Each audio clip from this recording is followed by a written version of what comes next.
Yes, Jakob, hvorfor arbejder I med det her digital dannelse på G5 Gymnasiet? Jamen det gør vi, fordi at vi synes, at det kræver sin tid nu. Altså, dels har der været en masse sager, hvor man har oplevet, at der er måske en udvikling, som har overhalet os. Der er sket så mange ting på det digitale område, hvor vi måske er kommet lidt på bagkant i forhold til den elevmasse, vi får ind på skolen. Og vi synes, at det også at danne dem til at begå sig i den digitale verden, som udvikler sig hurtigt, det er da en vigtig del af skolens opgave. Yes. På linje med rigtig mange andre ting. Så der er det digitale selvfølgelig en vigtig del. Så det er derfor, vi tager fat i det. Oplever du det som relevant, altså den her proces med at arbejde og have mig inde og sidde i en gruppe af lærere og arbejde med de her ting?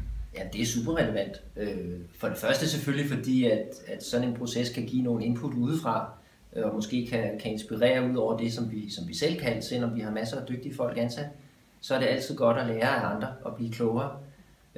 Og så det at gøre det i fællesskab med lærerne, det synes jeg, det er helt afgørende, fordi ellers så får det slet ikke liv på skolen. Så det mener jeg, uden det, så kommer vi ingen vegne. Så